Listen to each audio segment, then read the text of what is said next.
Hi, hello everybody. Welcome to Vikas Tutorials, and I am Mr. Vikas Murthy here, lecturer at KLE's MPPU College, Reba. So ವಿದ್ಯಾರ್ಥಿಗಳೇ, ನಿಮಗೆ ಗೊತ್ತಿರೋ ಹಾಗೆ ದ್ವಿತೀಯ P U C ವ್ಯವಹಾರ ಅಧ್ಯಯನ ಕ್ಲಾಸಕ್ಕೆ ನಿಮಗೆ ಸ್ವಾಗತವನ್ನು ಕೊಡ್ತಾ ಇದ್ದೀನಿ. I welcome you all to second P U C business study classes. So in today's class we shall study about management as a science and management as a profession.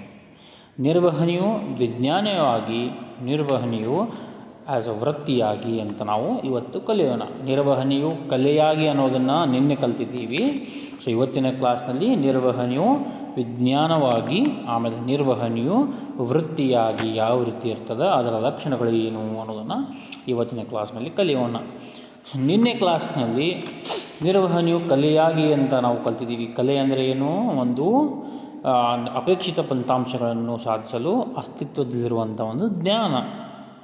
ಆಮೇಲೆ ಅದು ಒಂದು ಅಧ್ಯಯನ, ಅವಲೋಕನ ಮತ್ತು ಅನುಭವದಿಂದ ಪಡೆದುಕೊಳ್ಳುವಂಥ ಒಂದು ಜ್ಞಾನ. ಅದರ ಲಕ್ಷಣಗಳ 3 ಲಕ್ಷಣಗಳನ್ನು ಕಲ್ತಿದ್ದೀವಿ. ಅಲ್ಲಿ ಅದು ಸೈದ್ಧಾಂತಿಕ ಜ್ಞಾನದ ಅಸ್ತಿತ್ವ, ವೈಯಕ್ತಿಕಗೊಳಿಸಿದ ಅನ್ವಯಿಸುವಿಕೆ, ಆಚರಣೆ ಮತ್ತು ಸೃಜನಶೀಲತೆಗಳ ಮೇಲೆ ಆಧಾರಿತ. There is existence of theoretical knowledge in art, and there is personalized application, and there is based on practice and creativity. So ಈಗ ವಿಜ್ಞಾನದ ಮೂಲ ಲಕ್ಷಣಗಳನ್ನು ಕಲಿಯೋಣ. ಆ ಒಂದು ಆಧಾರದ ಮೇಲೆ ನಿರ್ವಹಣೆಯು ವಿಜ್ಞಾನವಾಗಿ ಹೊಂದಿರುವಂಥ ಲಕ್ಷಣಗಳನ್ನು ಕೂಡ ನಾವು ಇವತ್ತಿನ ಒಂದು ಕ್ಲಾಸ್ನಲ್ಲಿ ಅಧ್ಯಯನ ಮಾಡೋಣ. ಸೊ ಫಸ್ಟ್ ನೋಡಿರಿ, ಮೊದಲನೇ ಪಾಯಿಂಟ್ ಬಂದುಬಿಟ್ಟು ಸಿಸ್ಟಮೈಸ್ಡ್ ಬಾಡಿ ಆಫ್ ನಾಲೆಡ್ಜ್. ಏನು? ಸಿಸ್ಟಮೈಸ್ಡ್ ಬಾಡಿ ಆಫ್ ನಾಲೆಡ್ಜ್. ಅದಕ್ಕಿಂತ ಮುಂಚೆ, ಈ ಲಕ್ಷಣಗಳಿಗೆ ಹೋಗೋಕ್ಕಿಂತ ಮುಂಚೆ ವಿಜ್ಞಾನ ಅಂದರೆ ಏನು ಅಂತ ನೋಡೋಣ. ವಿಜ್ಞಾನವು ಸಾಮಾನ್ಯ ಸತ್ಯ ಅಥವಾ ಸಾಮಾನ್ಯ ನಿಯಮಗಳ ಆಚರಣೆಯನ್ನು ವಿವರಿಸುವ ಕ್ರಮಬದ್ಧವಾದ ಜ್ಞಾನವಾಗಿದೆ. ವಿಜ್ಞಾನವು ಸಾಮಾನ್ಯ ಸತ್ಯ ಅಥವಾ ಸಾಮಾನ್ಯ ನಿಯಮಗಳ ಆಚರಣೆಯನ್ನು ವಿವರಿಸುವ ಕ್ರಮಬದ್ಧವಾದ ಜ್ಞಾನವಾಗಿದೆ. ಸಾಮಾನ್ಯ ಮತ್ತು ಸಾಮಾನ್ಯ ನಿಯಮಗಳು ಅಂದರೆ ಸಾಮಾನ್ಯ ಸತ್ಯ, the common truth and the common factors, common rules, ಅವುಗಳನ್ನು ಪ್ರಾಕ್ಟೀಸ್ ಮಾಡುವಂಥದ್ದು ಸೈನ್ಸ್. What is science? ವಿಜ್ಞಾನವು ಸಾಮಾನ್ಯ ಸತ್ಯ ಮತ್ತು ಸಾಮಾನ್ಯ ನಿಯಮಗಳನ್ನು, ಆಚರಣೆಯನ್ನು ಒಂದು ಕ್ರಮಬದ್ಧವಾಗಿ ಅದನ್ನು ವಿವರಿಸುವಂಥ ಒಂದು ಜ್ಞಾನ. ಸೊ ಈಗ 3 ಲಕ್ಷಣಗಳು ಏನಪ್ಪ ಅಂದರೆ, ಫಸ್ಟ್ ಬರೋದು ಕ್ರಮಬದ್ಧವಾದ ಜ್ಞಾನ, systemised. Systematic flow of knowledge ಇರ್ತದೆ. So systemised body of knowledge. ವಿಜ್ಞಾನವು ಒಂದು ಕ್ರಮಬದ್ಧವಾದ ಜ್ಞಾನವಾಗಿದೆ. ಅದರ ತತ್ವಗಳು ಕಾರಣ ಮತ್ತು ಪರಿಣಾಮಗಳ ಸಂಬಂಧಗಳನ್ನು ಆಧರಿಸಿವೆ. ಪ್ರಿನ್ಸಿಪಲ್ಸ್. ತತ್ವ ಅಂದ್ರೇನು? ಪ್ರಿನ್ಸಿಪಲ್ಸ್. ಸೊ ಅದರ ತತ್ವಗಳು ಕಾರಣ ಮತ್ತು ಪರಿಣಾಮಗಳ ಸಂಬಂಧಗಳನ್ನು ಆಧರಿಸಿವೆ. ಉದಾಹರಣೆಗೆ ಒಂದು ಸೇಬು ಮರದಿಂದ ನೆಲಕ್ಕೆ ಬೀಳುವ ವಿದ್ಯಮಾನವನ್ನು, ಸೇಬು ಇರ್ತದೆ, ಆ್ಯಪಲ್, ಸೇಬು ಮರದಿಂದ ನೆಲಕ್ಕೆ ಬೀಳುವಂಥ ಒಂದು ವಿದ್ಯಮಾನವನ್ನು ನಾವು ಏನಂತ ಕರಿತೀವಿ? ಗುರುತ್ವಾಕರ್ಷಣ ಅಂತ ಕರಿತೀವಿ. ಗುರುತ್ವಾಕರ್ಷಣ ಅಂದ್ರೇನು? Gravitational force, law of gravity. Newton ಕೊಟ್ಟಿರುವಂಥ ಲಾ ಆಫ್ ಗ್ರಾವಿಟಿ. ಇದನ್ನು ನೋಡಿರಬೇಕು. ಇಂಗ್ಲೀಷ್ ಮೀಡಿಯಮ್ದಲ್ಲಿ ಏನಂತಾರೆ? Law of gravity. ಕನ್ನಡದಲ್ಲಿ ಗುರುತ್ವಾಕರ್ಷಣ ಅಂತ ಕರಿತೀವಿ ನಾವು. ಸೊ ಇದು ಸೇಬು ಮೇಲಿಂದ ನೆಲಕ್ಕೆ ಬೀಳ್ತು ಅಂತ ಒಂದು ಫೋರ್ಸ್, ಒಂದು ಲಾ ಮಾಡಿದ್ದಾರೆ. ಸೊ ಇದೇ ವಿಜ್ಞಾನ. ಗೊತ್ತಾಯ್ತಾ? ಆ ಒಂದು ತತ್ವಗಳು ಅದರ ಕಾರಣ ಮತ್ತು ಪರಿಣಾಮಗಳ ಸಂಬಂಧ ಮೇಲೆ ಆಧರಿಸಿದೆ. ಸೊ ಇದು ಕ್ರಮಬದ್ಧವಾದಂಥ ಜ್ಞಾನ, ಸಿಸ್ಟಮೈಸ್ಡ್ ನಾಲೆಜ್ ಇರ್ತದೆ ಇಲ್ಲಿ. ಎರಡನೇದು ಪ್ರಯೋಗ ಆಧಾರಿತ ತತ್ವಗಳು, ಪ್ರಿನ್ಸಿಪಲ್ಸ್ ಬೇಸ್ಡ್ ಆನ್ ಎಕ್ಸ್ಪಿರಿಮೆಂಟೇಷನ್. ಎಕ್ಸ್ಪೆರಿಮೆಂಟ್ ಮಾಡಿದ ನಂತರ ನೀವು ಪ್ರಿನ್ಸಿಪಲ್ಸ್ಗಳನ್ನು ಡ್ರಾ ಮಾಡಬೇಕು. ಪ್ರಯೋಗ ಆಧಾರಿತ ಅಂದರೆ ಪ್ರಯೋಗ ಮಾಡಿದ ನಂತರ ತತ್ವಗಳನ್ನು ಏನು ಮಾಡಬೇಕು? ಸ್ಥಾಪನೆ ಮಾಡಬೇಕು. ಸೊ ವಿಜ್ಞಾನದ ತತ್ವಗಳನ್ನು ಮೊದಲು ಅವಲೋಕನದ ಮೂಲಕ ಅಭಿವೃದ್ಧಿ ಪಡಿಸಲಾಗುತ್ತದೆ. ವಿಜ್ಞಾನದ ಏನು ತತ್ವಗಳಿದಾವಲ್ಲ ಅವನ್ನ ಏನು ಮಾಡಬೇಕು? ಅವಲೋಕನದ ಮೂಲಕ, ಬೇಸ್ಡ್ ಆನ್ ಎಕ್ಸ್ಪೆರಿಮೆಂಟ್, ಪ್ರಯೋಗ ಮಾಡುವುದರ ಮೂಲಕ ಅದನ್ನು ಅಭಿವೃದ್ಧಿಪಡಿಸಬೇಕಾಗ್ತದೆ. ಈಗ ನಮ್ಮ ಕಾಲೇಜ್ನಲ್ಲೇ ನೋಡಿರಿ, ಸೈನ್ಸ್ ಡಿಪಾರ್ಟ್ಮೆಂಟ್ದವ್ರಿಗೆ ಲ್ಯಾಬ್ಸ್ ಇದಾವೆ. Physics lab, chemistry lab, biology lab. ಅವ್ರೇನು ಮಾಡ್ತಾರೆ? ಎಕ್ಸ್ಪೆರಿಮೆಂಟ್ ಮಾಡ್ತಾರೆ. ಎಕ್ಸ್ಪೆರಿಮೆಂಟ್ ಮಾಡಿದ ನಂತರ ರೆಕಾರ್ಡ್ ಮಾಡ್ತಾರೋ ಅಥವಾ ರೆಕಾರ್ಡ್ ಮಾಡಿದ ನಂತರ ಎಕ್ಸ್ಪೆರಿಮೆಂಟ್ ಮಾಡ್ತಾರೋ? ಮೊದಲು ಎಕ್ಸ್ಪೆರಿಮೆಂಟ್ ಮಾಡ್ತಾರೆ, ಮೊದಲು ಪ್ರಯೋಗವನ್ನು ಮಾಡ್ತಾರೆ. ಆ ಪ್ರಯೋಗದಿಂದ ಬಂದಂಥ ಫಲಿತಾಂಶಗಳನ್ನು ಅವರು ತಮ್ಮ ಬುಕ್ನಲ್ಲಿ ಬರೆಸ್ಕೊಳ್ತಾರೆ.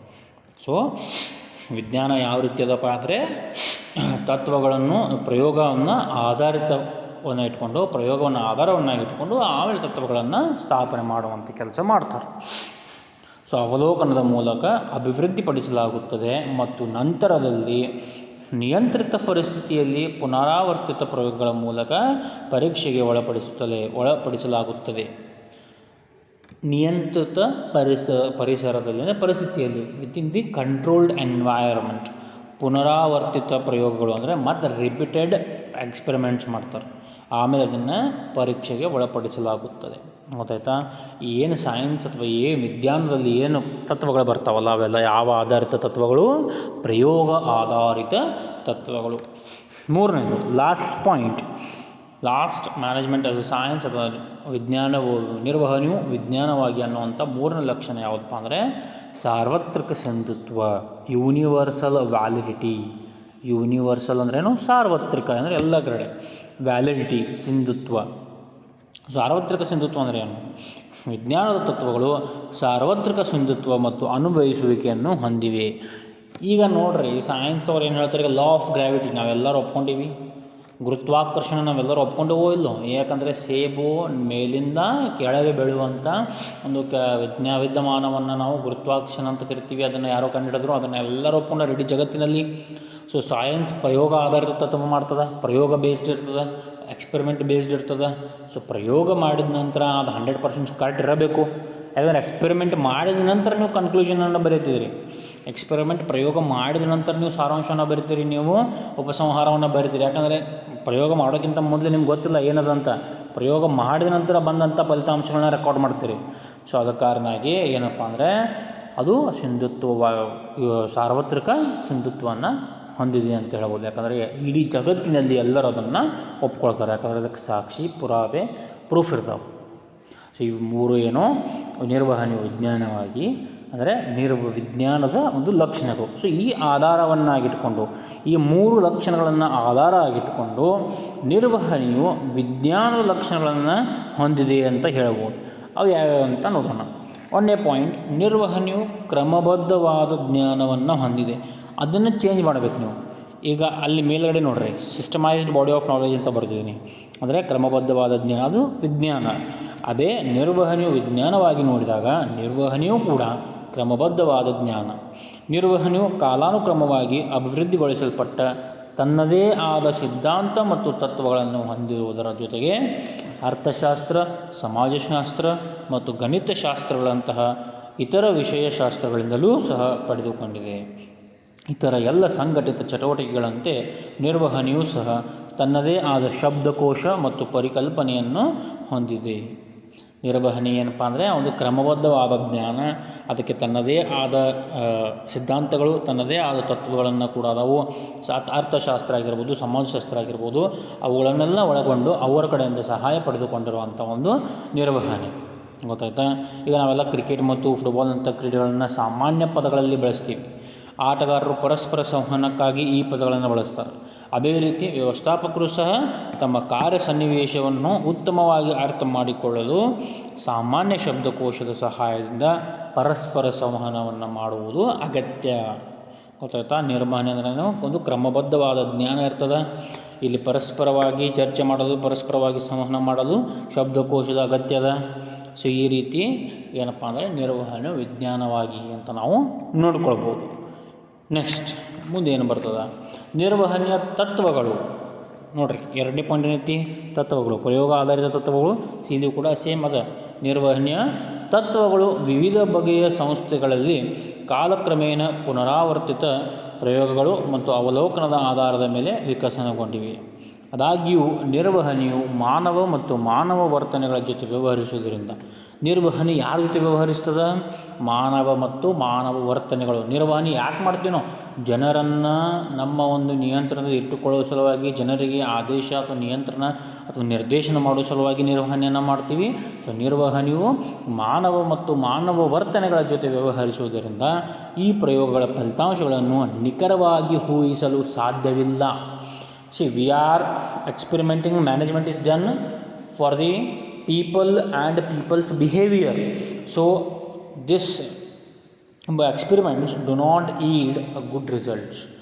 ಈ ಪ್ರಯೋಗಗಳ ಫಲಿತಾಂಶಗಳನ್ನು ನಿಖರವಾಗಿ ನಾವು ಊಹಿಸಲು ಸಾಧ್ಯವಿಲ್ಲ. ಯಾಕಂದರೆ ಪ್ರತಿಯೊಬ್ಬ ಮನುಷ್ಯನ ಆ್ಯಕ್ಟಿವಿಟಿ ಪ್ರತಿಯೊಬ್ಬ ಮನುಷ್ಯನ ತಲೆಯಲ್ಲಿ ಬೇರೆ ಬೇರೆ ನೋಡ್ತಿರ್ತದೆ. ಆಮೇಲೆ ಆದುದರಿಂದ ನಿರ್ವಹಣೆಯನ್ನು ನಿಖರವಲ್ಲದ ವಿಜ್ಞಾನ ಅಂದರೆ ಎಕ್ಸಾಕ್ಟ್ ಸೈನ್ಸ್, ಈ ಫಲಿತಾಂಶಗಳನ್ನು ಊಹಿಸಲು ಸಾಧ್ಯವಿಲ್ಲದಿರುವುದರಿಂದ ನಿರ್ವಹಣೆಯನ್ನು ನಾವೇನಂತ ಕರಿತೀವಿ? ನಿಖರವಲ್ಲದ ವಿಜ್ಞಾನ, exact. It is not exact, it is exact science. ಈ ಮಿತಿಗಳ ಹೊರತಾಗಿಯೂ ನಿರ್ವಹಣೆಯ ವಿದ್ವಾಂಸರು ನಿರ್ವಹಣೆಯ ಸಾಮಾನ್ಯ ತತ್ವಗಳನ್ನು ಗುರುತಿಸಲು ಶಕ್ತರಾಗಿದ್ದಾರೆ. ನೋಡಿರಿ, ಇಲ್ಲಿ ಮಿತಿ ಅದ. ಏನು ಮಿತಿ ಅದ ಅಂದರೆ ಫಲಿತಾಂಶಗಳನ್ನು ನಿಖರವಾಗಿ ನಾವು ಊಹಿಸೋದಕ್ಕೆ ಆಗಂಗಿಲ್ಲ. ಹೀಗಾಗಿ ಅದಕ್ಕೆ ನಾವೇನಂತೀವಿ? ನಿಖರವಾದ ವಿಜ್ಞಾನ ಅಂತ ಕರಿತೀವಿ. ಈ ಮಿತಿಗಳಿದ್ದರೂ ಕೂಡ ಎಷ್ಟೋ ಜನ ವಿದ್ವಾಂಸರು ನಿರ್ವಹಣೆಯ ತತ್ವಗಳನ್ನು ಗುರುತಿಸಿದ್ದಾರೆ. ಫಾರ್ ಎಕ್ಸಾಂಪಲ್, ಈಗ FW ಟೇಲರ್ ಅಂತ ಬರ್ತಾರೆ. FW ಟೇಲರ್ ಅವರ ವೈಜ್ಞಾನಿಕ ನಿರ್ವಹಣಾ ತತ್ವಗಳು, ಸೈಂಟಿಫಿಕ್ ಮ್ಯಾನೇಜ್ಮೆಂಟ್ ಪ್ರಿನ್ಸಿಪಲ್ಸ್ ಅಂತ ಬರ್ತದೆ. FW Taylor has given scientific principles of management. FW Taylor ಅವರ ವೈಜ್ಞಾನಿಕ ನಿರ್ವಹಣಾ ತತ್ವಗಳು. ಇದನ್ನು ಮತ್ತೆ ಮುಂದೆ ಕೂಡ ಕಲ್ತೀರಿ. ಅದೇ ರೀತಿ ಮತ್ತೊಂದು ಇಂಪಾರ್ಟೆಂಟ್ ವಿದ್ವಾಂಸ, ಮತ್ತೊಂದು ಇಂಪಾರ್ಟೆಂಟ್ ಬುಕ್ ಯಾವುದಪ್ಪ ಅಂದರೆ ಹೆನ್ರಿ ಫ್ಯೂಯಲ್ ಅವರ principles of management. Henry fuels 14 principles of management ಅಂತ ಬರ್ತದೆ. ಅದು ಕೂಡ ಇಂಪಾರ್ಟೆಂಟ್, ಅದು ಕೂಡ ಮುಂದೆ ನೀವು ಕಲ್ತೀರಿ. ಗೊತ್ತಾಯ್ತಾ? ಸೊ ನೆಕ್ಸ್ಟ್, ಮೂರನೇ ಪಾಯಿಂಟ್, ನಿರ್ವಹಣೆಯ ತತ್ವಗಳು ವಿಜ್ಞಾನದ ತತ್ವಗಳಂತೆ ನಿಖರವಾಗಿ ಇಲ್ಲದಿರುವುದರಿಂದ. ವಿಜ್ಞಾನ ತತ್ವಗಳು ನಿಖರವಾಗಿರ್ತವೆ, ಅಲ್ಲಿ ಪ್ರಯೋಗ ಮಾಡಿಕೊಂಡು ಆಮೇಲೆ ತತ್ವಗಳನ್ನು ಮಾಡ್ತಾರೆ ಅವರು. ಬಟ್ ನಿರ್ವಹಣೆಯಲ್ಲಿ ಆ ತತ್ವಗಳು ನಿಖರವಾಗಿಲ್ಲ. ಸೊ ಆದ್ದರಿಂದ ಅವುಗಳ ಅನ್ವಯಿಸುವಿಕೆ ಮತ್ತು ಬಳಕೆಯು ಸಾರ್ವತ್ರಿಕವಾಗಿರುವುದಿಲ್ಲ. ಇಲ್ಲಿ ಮೂರನೇ ಪಾಯಿಂಟ್ ಏನದ? ಸಾರ್ವತ್ರಿಕ ಸಿಂಧುತ್ವ. ಬಟ್ ಇಲ್ಲಿ ಏನಂತಾರೆ ಅವರು? ಸಾರ್ವತ್ರಿಕ ಸಿಂಧುತ್ವ ಇಲ್ಲ. ಗೊತ್ತಾಯ್ತಾ? ಯಾಕಂದರೆ ವಿಜ್ಞಾನದ ತತ್ವಗಳಂತೆ ನಿಖರವಾಗಿ ಇಲ್ಲ. ಇದನ್ನು ನಾವೇನಂತ ಕರಿತೀವಿ?